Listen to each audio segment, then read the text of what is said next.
Welcome to Interviews from Mexico. I'm Laura Carlson, and I'll be your host as we look at cutting-edge issues with the men and women who know them best, here on Telesur.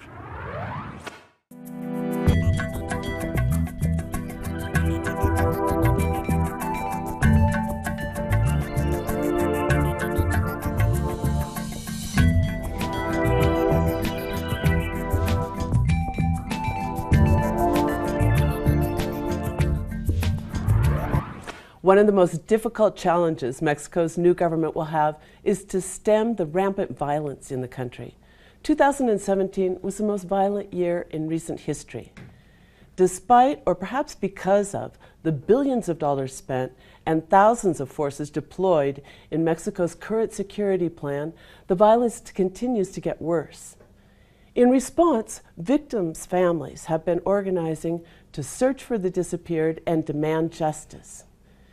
Today, we have with us Araceli Rodriguez. Araceli is a human rights defender and a leader of Mexico's victims movement. Araceli, thanks so much for being with us here on Interviews from Mexico. Hello, good afternoon. Araceli, I was wondering if you could tell us about the case of your son, Luis Angel, who disappeared in 2009. What happened to Luis Angel in 2009? Claro que sí, con mucho gusto. Of course.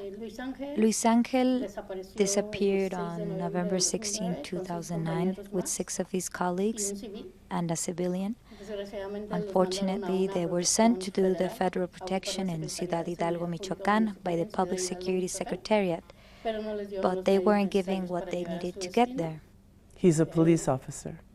Sí, claro, Luis Ángel es policía federal. Yes, Luis Angel is a federal police officer. He was commissioned, and Desgraciadamente, nada más les dieron unfortunately, they were only given weapons and an instrucciones authorizing del document. coordinador, The entonces, instructions Rafael given by the coordinator at the vayan time, por sus propios medios. Rafael Avila, was that they should get there on their own.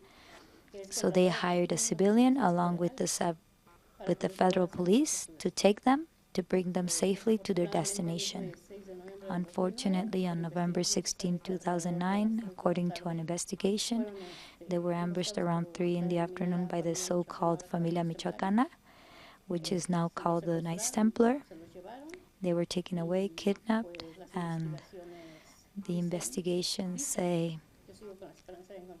I still have hope of finding my son, but the investigations say that they were killed, murdered on that night, November 16, 2009.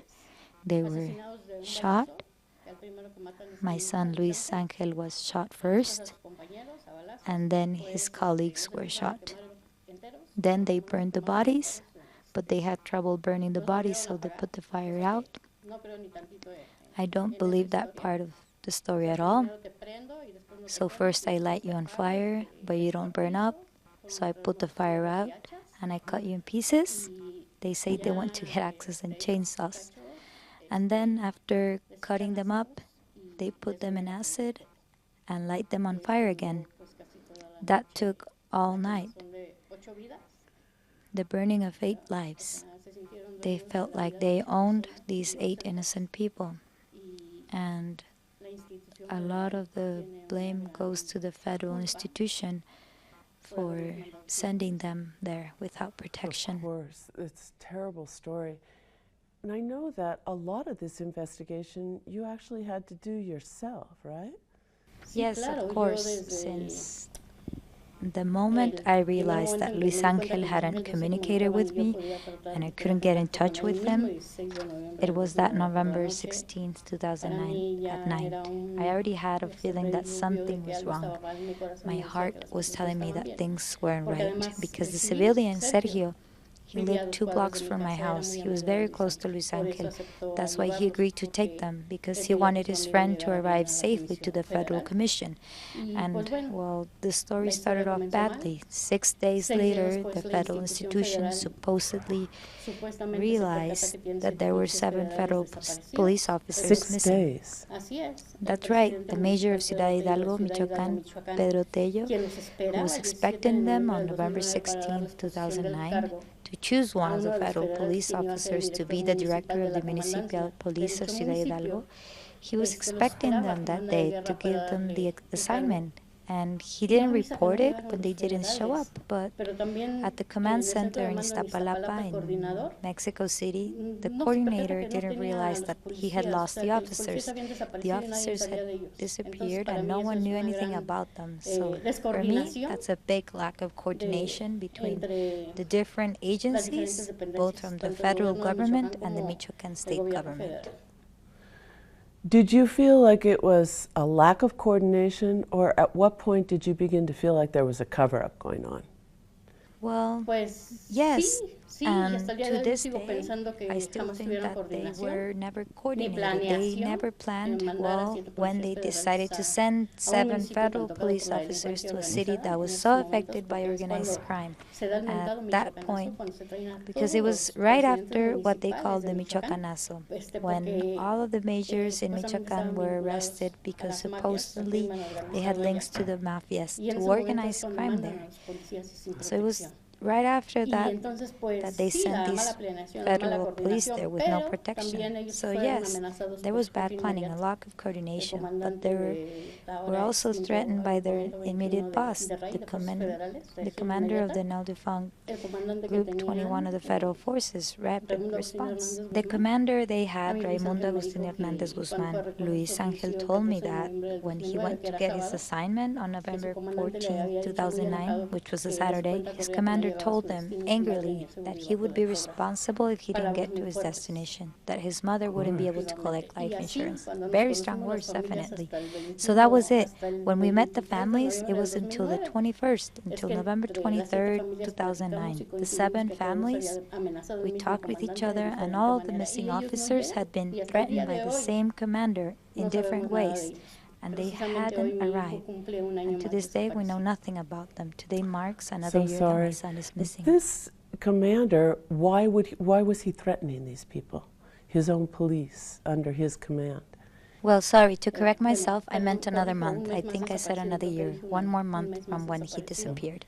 Well, that's the same question that Pues I am still definitivamente es asking la myself, misma because pregunta the que yo day me he hago hasta was el día de brought hoy. to Porque testify el at the día court, que a él lo citan the a Attorney comparecer, General's el office, Ministerio what he said Público in his Federal declaration de was that PGR, he was es annoyed lo que dice en because su they were declaración, que él estaba officers on molesto, his team porque that he eran trusted, policías de and su that's entera why he was confianza y de angry su at the equipo, officers.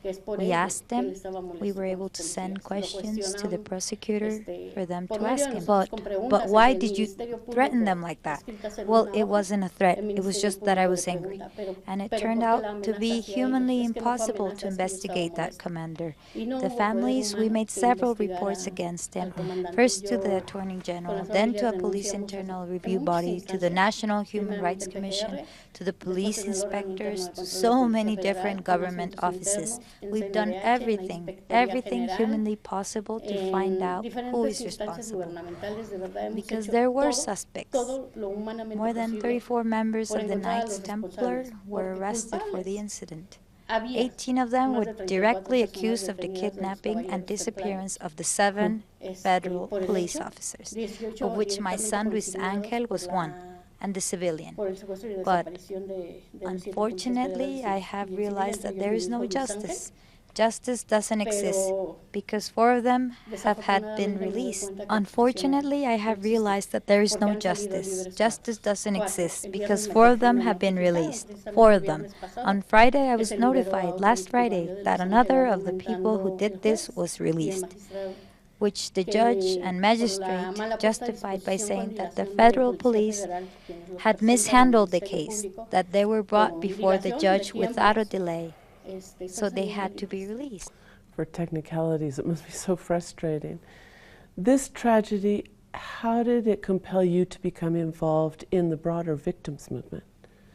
Bueno, Well, for short, definitivamente finding out la- about the el incompetence of darme the cuenta de la authorities, inoperancia de las my love autoridades, for el Luis amor a Luis Angel, Ángel, and my desire to find him led me to join with the movement querer for peace with encontrarlo dignity, me llevó a which started after the murder of the son ser of the parte del poet Javier movimiento por la paz, Sicilia. justicia y May he dignidad rest cuando in matan peace.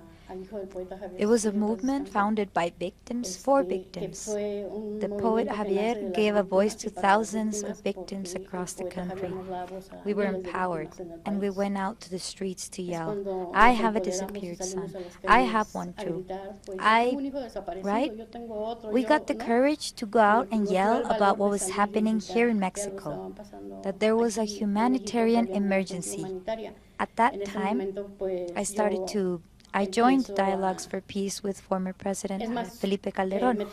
And from that point, I started to work with other people who were in the same situation as I was. We were where there was a lack of investigation, a lack of political will, that there were case files full of empty sheets, making it impossible to do good investigations. Because the police and prosecutors thought, and some of them still think, that you can do good investigations from your desk. That's not true. You do investigations in the field. And all this has obligated me to become a human rights defender. I was obligated because they obligated us to become lawyers, to know about law. I was actually one of the people who helped draft the general law on victims, which was approved in the Congress but vetoed by Presidente Felipe Calderón.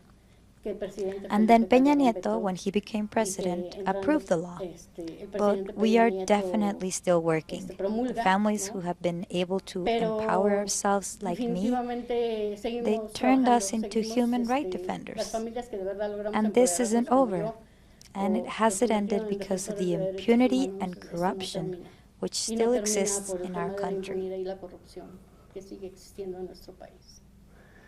We're about to have a new government here in Mexico. How would you characterize the achievements or the lack of achievements of the Peña Nieto administration in the area of disappearances and victims' rights over these past 6 years?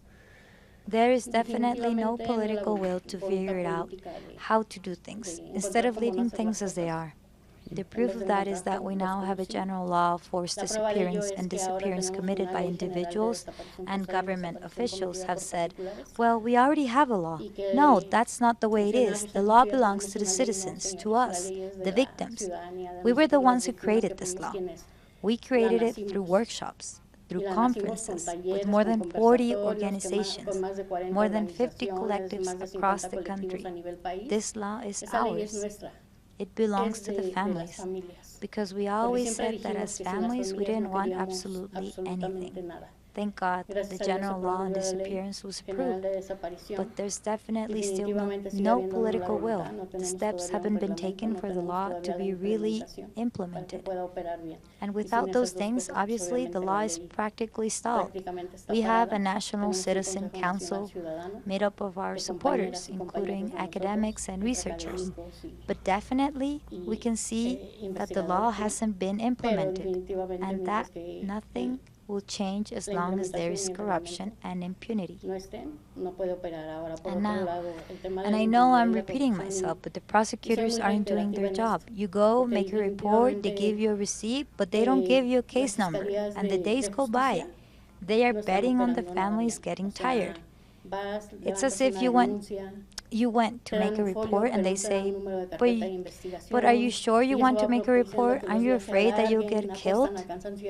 I received death threats, Laura, to tell you. Well, look, honestly, the people who have always had my contact information is just people from the government. Yeah. I can't name names because I'm not certain who it is, but in many of the threats, they used keywords from when I went to the meetings to make demands. Do you know from who? Well, look, honestly, the people who have always had my contact information is just people from the government.